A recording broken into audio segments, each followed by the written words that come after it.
Most men don't realize they've already surrendered. Not to an army, not to a tyrant, but to something far more dangerous: comfort. And the worst part, they've been convinced it's freedom. You don't need chains if the cage is invisible. You don't need war if your enemy makes you love your own weakness. This is not a motivational speech. This is a reckoning. Because before you can reclaim your power, you must first confront the truth about how you lost it. This is the path back to sovereignty. This is the fire you were never supposed to touch. Welcome to Ember of Reason. If this message finds you, it was meant for you. Make sure you subscribe and drop a like to keep this signal alive.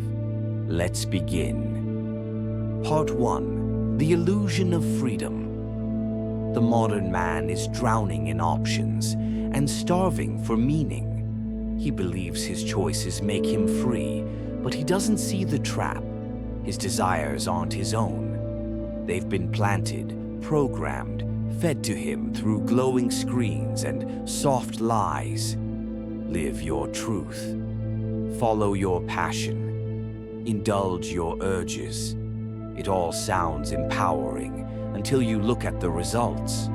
A generation of men addicted to pleasure, unwilling to suffer, incapable of silence. The illusion that freedom is the absence of struggle. The truth: freedom is found in choosing your struggle. You are not free if you cannot say no. You are not sovereign if your mood is determined by a notification. You are not strong if your will collapses at the scent of validation. Real power is not given. It is earned. In solitude, in restraint, in the war within. And this is the war they never taught you how to fight. Part 2. Reclaiming the Inner Throne. The first conquest is not the world. It's not money, not women, not fame. It's yourself. You don't build the throne by dominating others. You build it by dominating your impulses. This is the truth every ancient philosopher tried to tell us. From Marcus Aurelius to Nietzsche, from Epictetus to Jung, the battlefield is within. And the weapon? Discipline. Not the sterile kind, not the performative hustle for Instagram kind, but the brutal, sacred, lonely kind. The kind no one sees, the kind that costs. It begins at dawn. You rise before the sun, not to post it, but to prove it. To yourself. You stop feeding the beast of cheap dopamine. No porn, no constant scrolling, no chasing shadows dressed as desires. You start creating instead of consuming. You replace weakness with rituals. A gym, a craft, a cold shower, a journal soaked in strategy, not self-pity. You track your energy like a general tracks his troops. You know where it leaks. You seal those leaks with brutal honesty. No more excuses, no more half-commitments, no more someday. You are not a child. You are a man. And men build, they forge, they choose pain now so they don't have to beg later. Subscribe to Ember of Reason if this is the reminder you needed. Part 3. The Feminine Mirror. Understand this. A woman is not your reward. She is your reflection. She does not complete you. She reveals you. She is not the test. Your response to her is. Weak men orbit women. Strong men orbit mission. And the deeper the man dives into his mission, the more magnetic he becomes. But here's the paradox. The moment you stop needing her, she feels it. And she follows not because you pursued her, but because you pursued purpose with unwavering clarity. This is not bitterness. This is not red pill revenge fantasy. This is a return to natural order. masculine groundedness, feminine receptivity. She will test you, not to destroy you, but to find you. She wants to feel your center. She wants to feel your gravity. Don't resist the test, transcend it. Part 4. The Power of Sacred Solitude. If you cannot be alone, you cannot be powerful.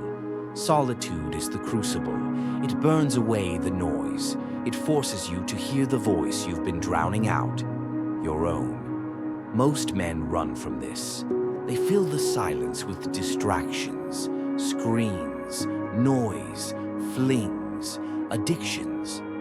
But the sovereign man walks into the silence and stays. He reads, he reflects, he bleeds truth onto paper. He walks aimlessly through the forest not to get anywhere, but to get free. You will feel like you're dying. Good.